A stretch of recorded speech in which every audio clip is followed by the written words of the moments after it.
the music. Brown chicken, brown cow. What's up, y'all? Welcome to the channel. For those of y'all that are new, we want to welcome you. You guys are family, you guys are friends, y'all are hunting buddies of mine. I chat with a lot of y'all like on a daily or weekly basis. So I want to invite you guys, hit the subscribe button, leave me a comment below, let me know where you're from, and I'd love to give you guys a shout out because I really appreciate your support when you hit that subscribe button and the thumbs up. Let's get into the shout outs. You guys that made or left me some comments last week, just go through there and pick a random few of them. Most recent subscriber, the guy in Maine. I assume he's a guy in Maine.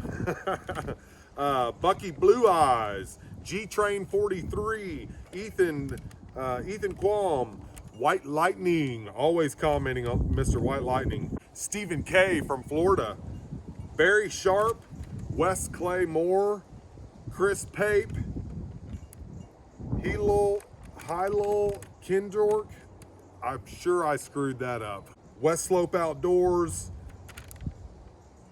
William Stewart, we got David Lowe, Kelly Woodward, and Rock Hunter number 62. Thank y'all for leaving me comments and hitting that subscribe button. If you want your name and city shouted out, or your state from where you're from, you guys leave me a comment below. And I apologize about the wind noise. I just did not want to film this inside, so please bear with the wind noise. I'll try to edit some of that stuff out. We're going to Arizona, okay? We are actually, it's gonna be Kyle and I. If you guys don't know Kyle, go back and watch the elk hunting videos. Kyle is my elk hunting buddy. He's my hunting buddy, period, but he lives in Colorado. I live in Texas, so we don't always get to hunt together all the time. But we're going to Arizona together.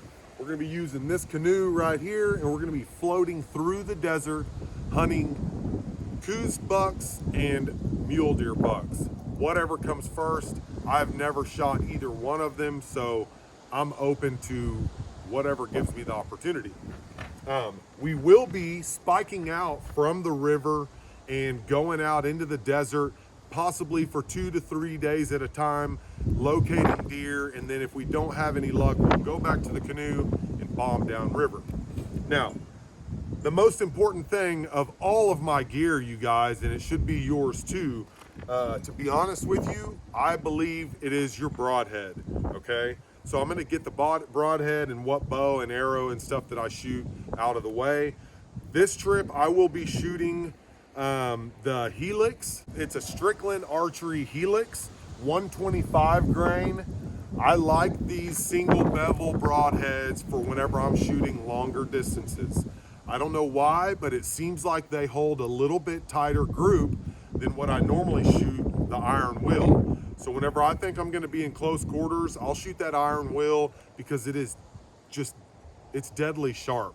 These are deadly sharp as well, but that twist involved, it just creates a lot of damage. They just fly so true. So Strickland Helix 125, okay? The bow that I shoot is a Hoyt Factor. Y'all, I've had this bow since 2014 and it has just, it's harvested a lot of animals. Black gold, adjustable, single pin, sight. I love this sight. It's been great. I haven't had any issues with it at all. Tight spot quiver. This is a 7-arrow quiver. Can't say anything bad about this as well. I mean, to hold 7 arrows, you can't beat it. I use a gold tip Hunter.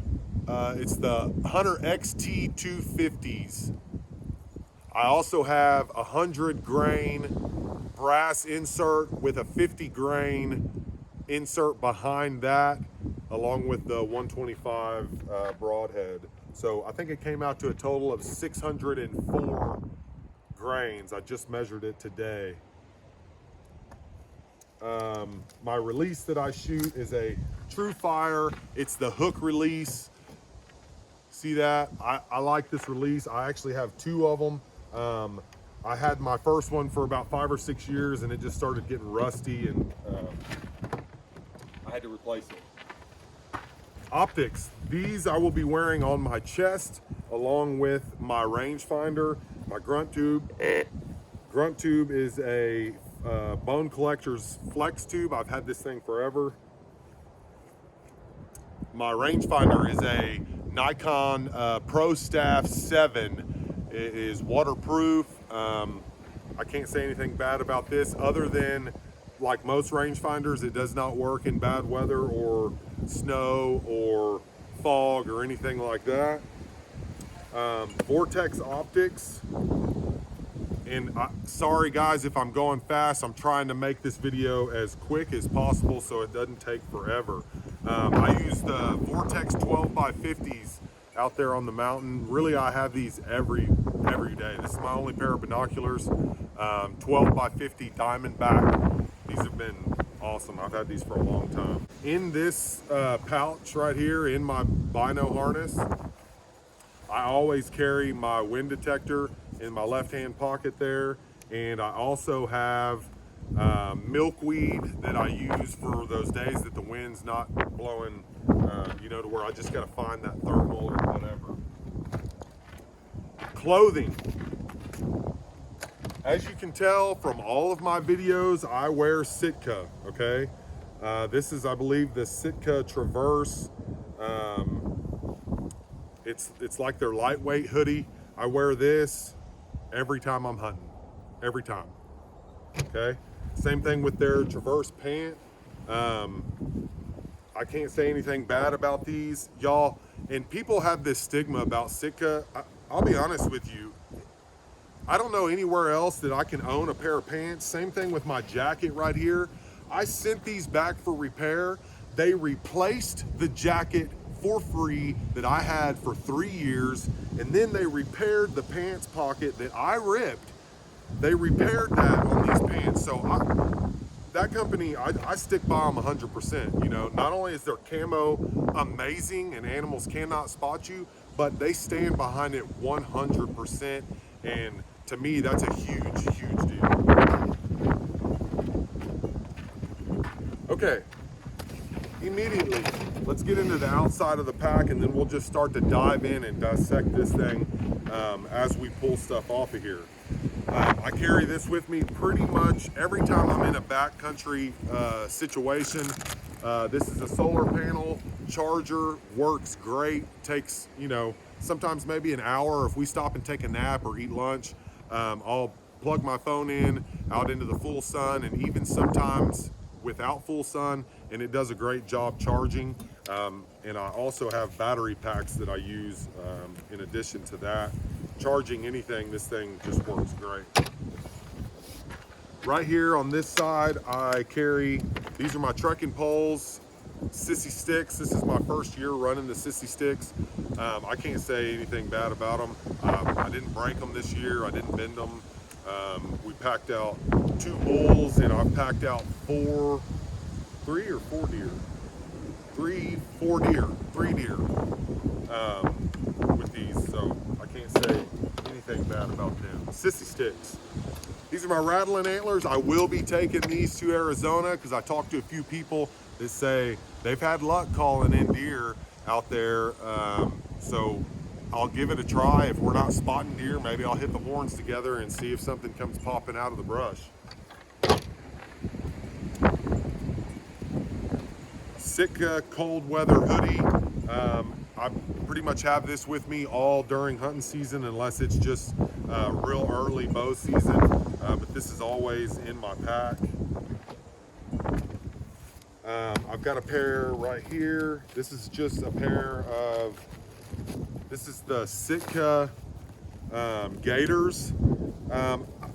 These are all right. I'm not in love with these.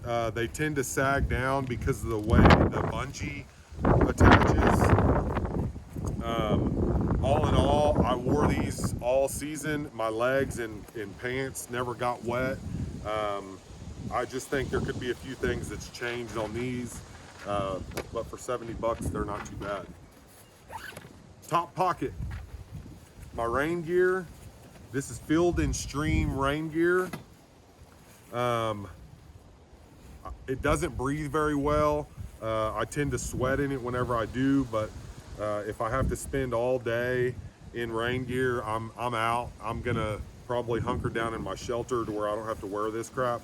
But it gets you out of a bind, and it definitely keeps you dry, unless it's warmer weather or you're hiking, and then I tend to sweat in it pretty bad.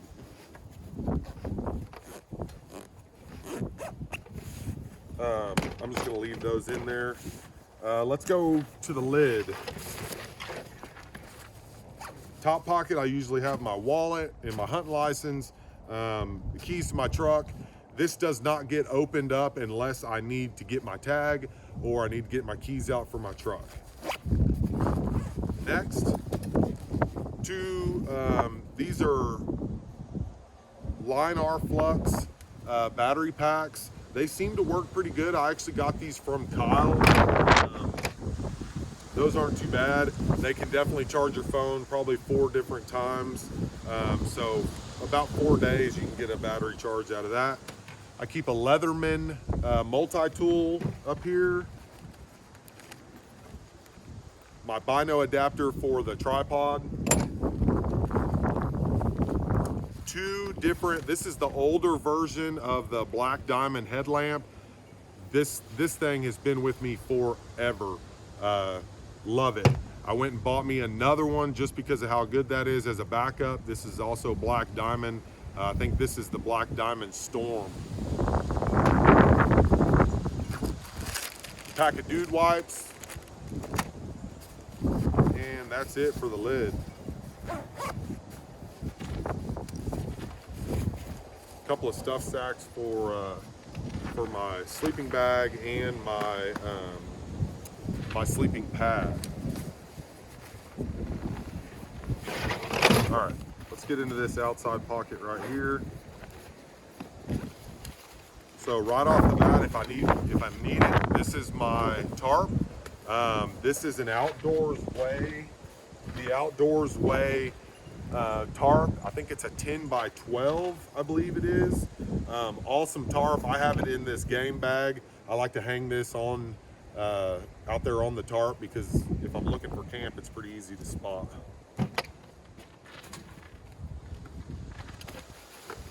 And then my cook set. I usually have this with me all the time.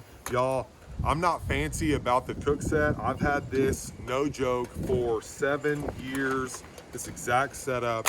This is a cheap little $9 stove with an auto strike on it.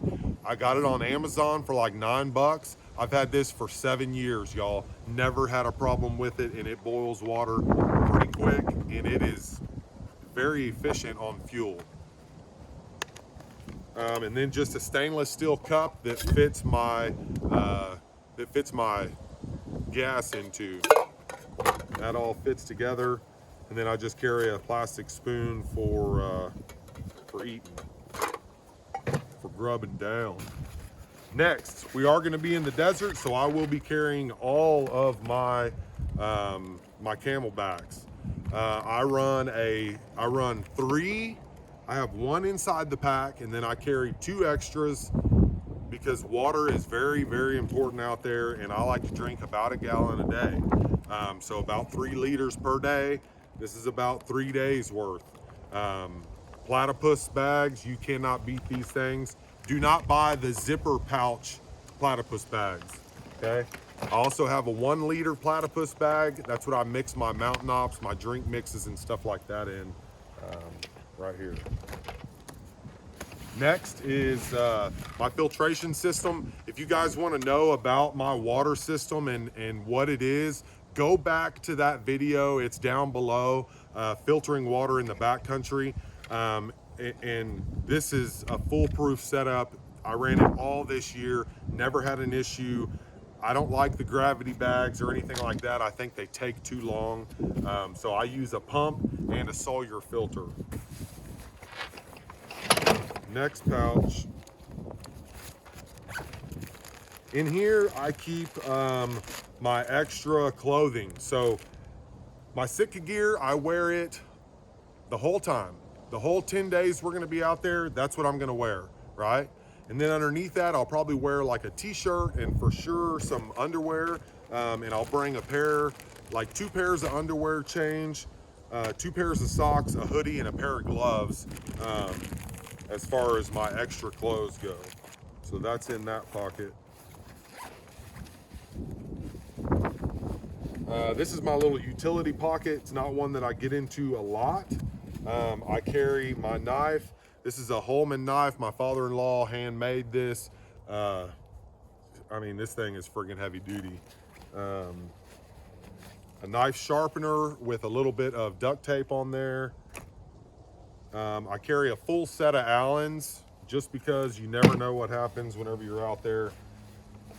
I carry a little folding saw. This is just an Ozark Trail Walmart cheap fee little, you know, $6 saw in case I need it.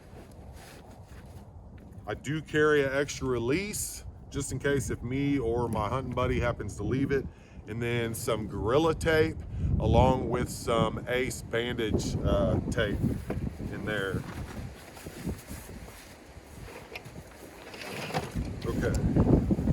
Now inside this first zipper, okay, I forgot to tell you about the pack. The pack is a, this is an Exo Mountain Gear K3 4800 Born and Raised edition. Now, everything about this I love. And I wanted to buy a Born and Raised edition because I love their elk hunting videos and I wanted to support those guys.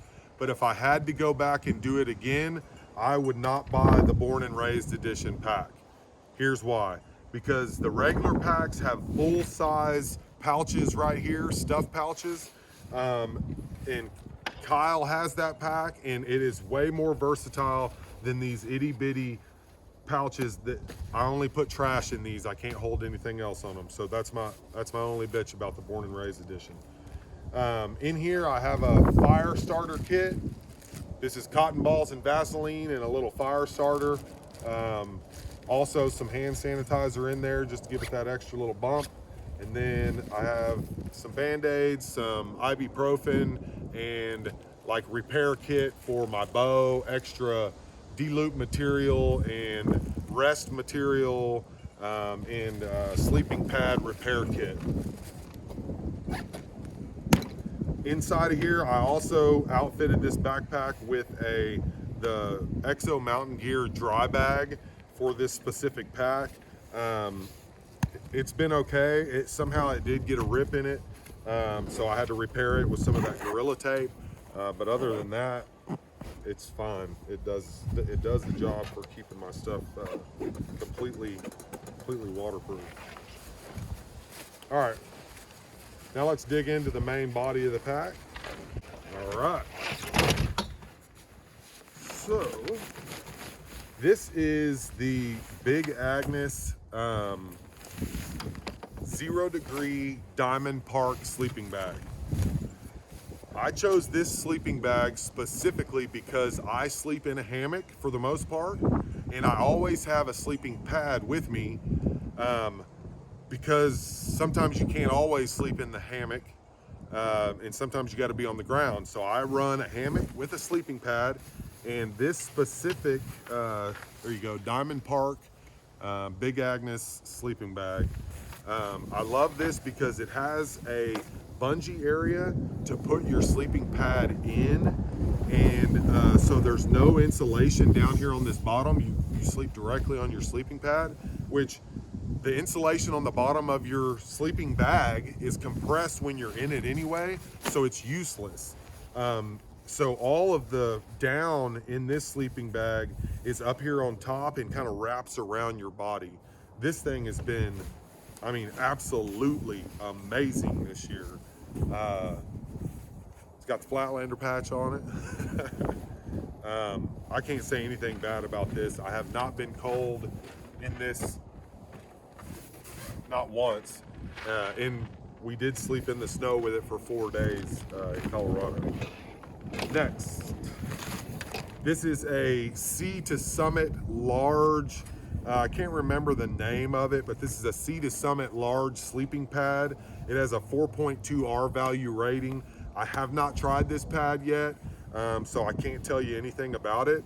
I had to replace my Thermarest pad because they were both leaking and I couldn't figure out where it was leaking from. So I'll let you know about this sleeping pad. All right, this is a hammock with tree straps, the selectable size tree straps. I love this hammock. This is I think it's an Eno brand. Let me get it here. Equip, sorry. It's an Equip travel hammock. This one is it's got 300-pound rating. I think it's an 11-foot hammock. Equip brand, nothing bad to say about this. I will also lay this on the ground if I can't, like in the desert, we probably won't have trees. So I'll lay this on the ground first, clear out my area, and then lay my sleeping pad down on top of this.